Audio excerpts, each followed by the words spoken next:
Hi guys, happy Sunday. I'm in my studio. Don't look at the background. What a mess. I'm in the middle of rehauling, reorganizing, weeding out, selling, giving away, and doing all kinds of stuff. But I came out to my studio today after I got home from Weight Watchers this morning, and I decided I wanted to get ahead of myself with making some more backgrounds for watercoloring. So I got a big head start on everything. I have a whole nice stack of watercolor backgrounds here. They're all just so pretty.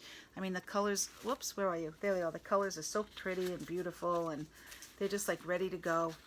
And I know when I posted a watercolor card on Stamp Junkies in particular the other day, a lot of people asked me, like, how did you do that? So I thought I'd take a minute out now just to show you what I'm doing. So I'm going to give you a couple of videos this week. I'll give you this one that shows you how to make the background, and then in a couple of days I'll come back and I'll actually do watercoloring with you with the embossing and everything. But today I just want to show you the background, so maybe you want to get ahead and make a few backgrounds of your own.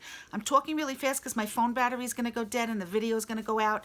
So I'm going to show you what I'm doing. I use the toothbrush style makeup brushes to do my inking. They're fantastic. They're on Amazon. It's like a set of between 8 and 11 brushes, and they're for like $10. So you can buy them in a craft store, like a set of 4 or 5. I think they're like $50. But if you like them, try the ones on Amazon. They're really awesome. So I'm going to show you how to do one. This is this side. I started on the other one. This is Spectrum Noir Aqua watercolor paper. I like it. I use it all the time. It's a good weight. It's affordable. I also have tried really expensive watercolor papers, and they're great too, of course, but this works for me with my card making. Okay, so I'm going to flip the camera down, show you what I'm doing. I'm going to go really super fast just to give you an idea how to make the backgrounds. Then if you want to create a few of your own, when I come back with the rest of the video in a few days, you'll be able to follow along with the watercoloring. Okay, guys, so let me just get the camera down. I think you could see pretty good. Okay, I'm going to work with some Distress Oxide colors. I'm going to start with these. What I do is I try to keep one brush for each color family. So this one, I'm going to go this way. I'm going to start out just by inking up the brush. That's what you're going to do, okay? Just back and forth, no rhyme or reason to it. I never really put the brush down on the cardstock first. I always brush off first and then bring it onto the cardstock.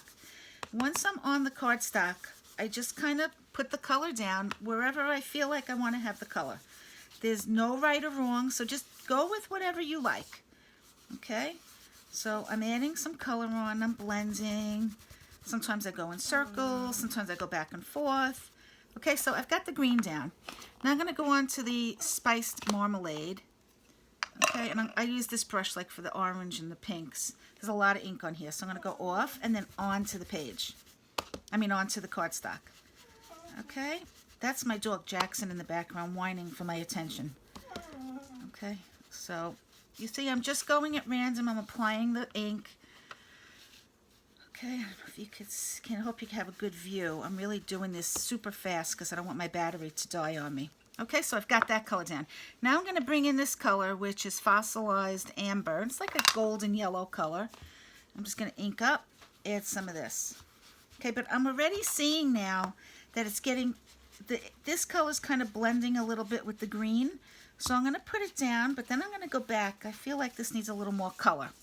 So I'm going back to the orange, and I'm just going to come in with the orange a little bit over here and a little bit down here. Okay, so guess what? This is done. That's all you need to. Now, if you notice over here, there's not a lot of ink in this area here, but that's okay. I like that because when I miss this, you're going to see what's going to happen. So let me just put my covers on my ink. I always cover my ink because that way I'm not prone to an accident. I'm going to push them aside.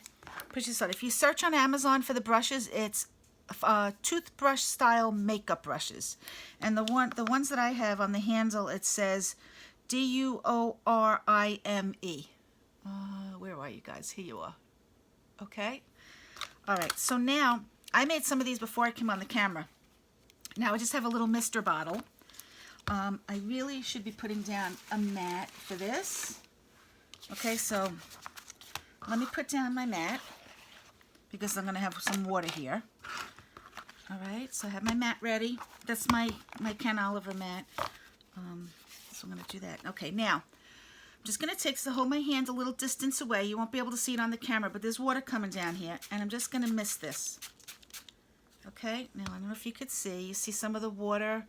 This is reactive ink, so things are starting to happen. Okay, it's like you're going to start to have white spots. Now, sometimes I do a couple of different things. Just hold it down. I take a paper towel and I blot it.